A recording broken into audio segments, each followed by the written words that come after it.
రాజ్యాంగ నిర్మాత భారతరత్న డాక్టర్ భీమ్రావ్ రామ్జీ అంబేద్కర్ విగ్రహ ఆవిష్కరణ మహోత్సవం నర్పతి తేదీ 26 జనవరి 2025. అలాగే రిపబ్లిక్ డే ఆల్సో. ఈ యొక్క కార్యక్రమానికి విచ్చేసినటువంటి అతిథులు అందరికి కూడా థ్యాంక్ యూ సార్.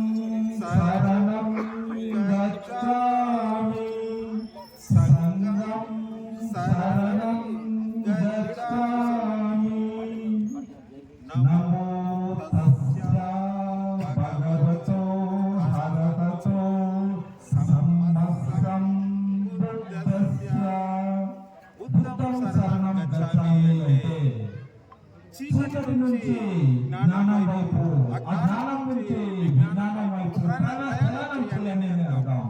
ధర్మం శరణం గచ్ఛామి అంటే ప్రకృతిలో ఉన్నటువంటి ధర్మానికి అనుగుణంగా ప్రయాణం చేయండి అని అర్థం. మానవ చదివి అందరితో కలిసి ముందుకు వెళ్తేనే సాధ్యమవుతుందని దీని అర్థం. నమో తస్స భగవతో అర్హతో అంటే పరిపూర్ణమైనటువంటి వ్యక్తులకు, అలాగే అన్ని తెలిసినటువంటి వ్యక్తులకు, మనము రాజ్యాంగం పాటించినటువంటి వ్యక్తులకు మనం వాళ్ళని అర్పించుకోవాలి.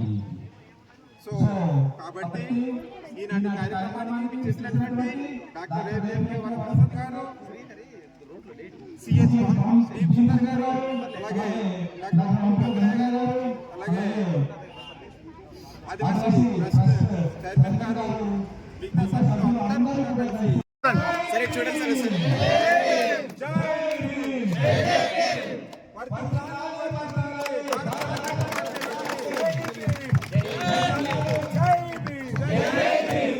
విధానం మానవీయుల ఆలోచన విధానం, మానవీయుల ఆలోచన విధానం. వర్ధిల్లాలి బుద్ధుడు పూలే అంబేద్కర్ ఆలోచన విధానం, వర్ధిల్లాలి బుద్ధుడు పూలే అంబేద్కర్ ఆలోచన విధానం, వర్ధిల్లాలి రాజ్యాంగాన్ని.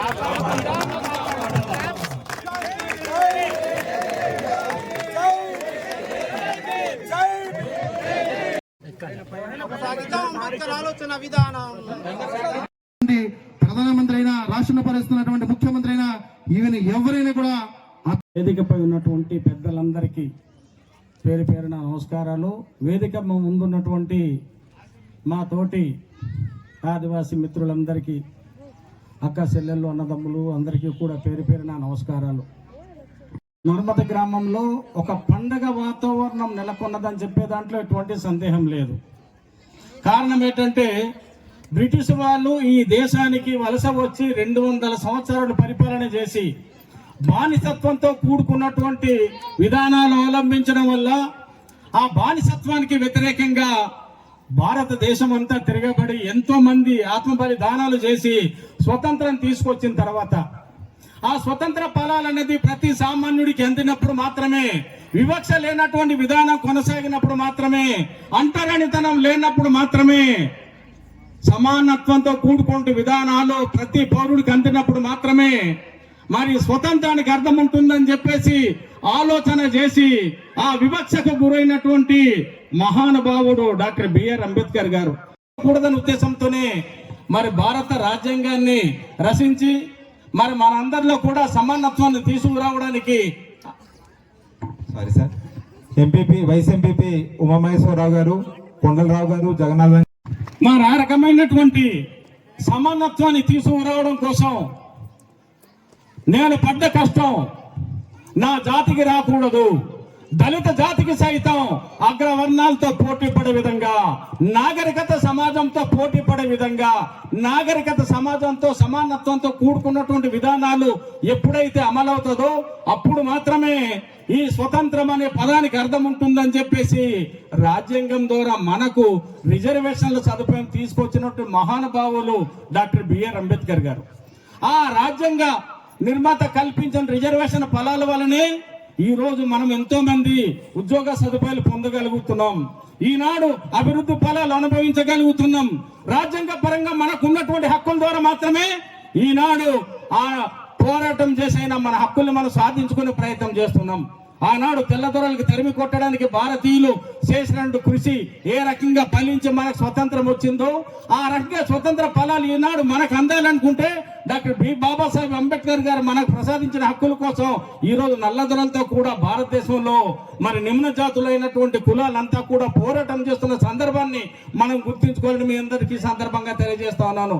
75 సంవత్సరాలు పైబడ్డప్పటికీ కూడా మన గిరిజన ప్రాంతాన్ని మనం ఉదాహరణగా తీసుకుంటే ఈనాటికి వైద్య సదుపాయాలు ఎంత వెనుకబడి ఉన్నాము మనందరికి తెలియని విషయం కాదు.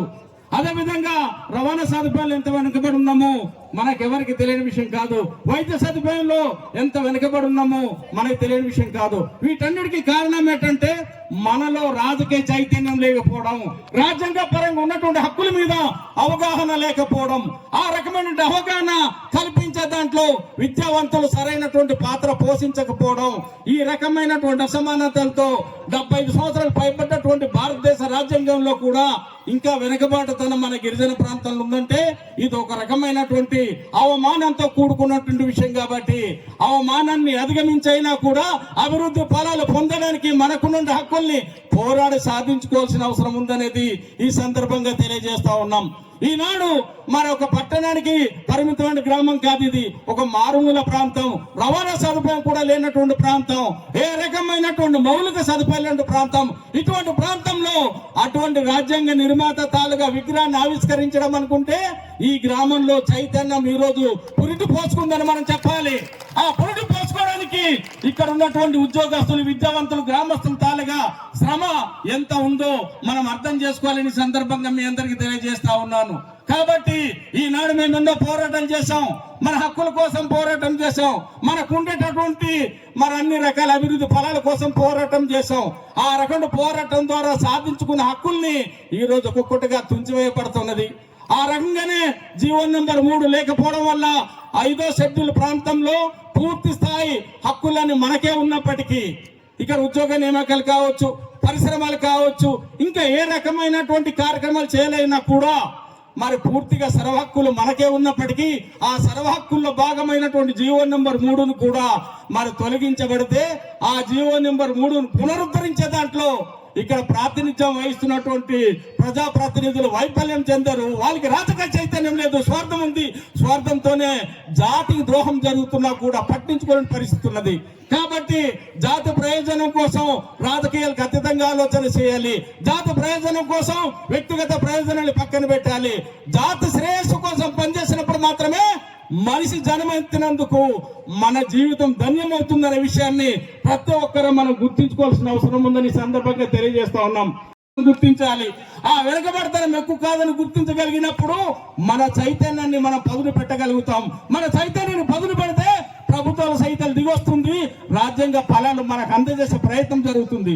ఆ రకమైనటువంటి ప్రయత్నానికి శ్రీకారం చుట్టాల్సిన బాధ్యత ప్రతి మారుమూల గ్రామంలో ఉన్నటువంటి ప్రతి ఒక్కరి మీద ఉన్నది. ఇక్కడ విద్యావంతులంతా కంకణం కట్టుకున్నారు.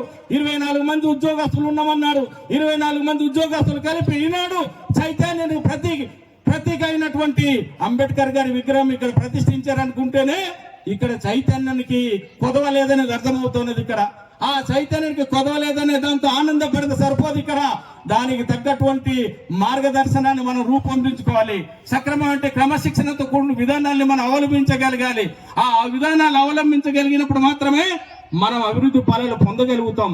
కాబట్టి మన గ్రామాలకి రావాల్సిన సదుపాయాల మీద ఆలోచన చేసుకోవాలి. మనకు రాజ్యాంగ పరంగా ఉన్నటువంటి హక్కుల మీద ఆలోచన చేయాలి. అన్టచబిలిటీ ఆలోచన చేయాలి. మనీ లాండర్స్ రెగ్యులేషన్ యాక్ట్ గురించి ఆలోచన చేయాలి. ల్యాండ్ రెగ్యులేషన్ యాక్ట్ గురించి ఆలోచన చేయాలి. ఇంకా 5th షెడ్యూల్ కి సంబంధించిన అంశాల దాని మీద ఆలోచన చేయాలి. ఆ రకమైనటువంటి హక్కుల గురించి మనకు ఎప్పుడైతే అవగాహన కలుగుతుందో, ఆ అవగాహన కలిగినప్పుడు మాత్రమే పోరాడి సాధించుకోగలుగుతాం. పోరాడి సాధించుకోవాలంటే అవగాహన అవసరం ఉన్నది, చైతన్యం అవసరం ఉన్నది. ఆ చైతన్యం ఇక్కడ రావాలని మేము మనస్ఫూర్తిగా కోరుతా ఉన్నాం. అటువంటి చైతన్యంతో కూడుకొని ఉద్యమాలు ఎప్పుడైతే విజయం సాధించడానికి అవకాశం కల్పించగలుగుతామో గ్రామాలన్నీ ఖచ్చితంగా అభివృద్ధి పదంలో నడిచేదానికి అవకాశం ఉంటుంది.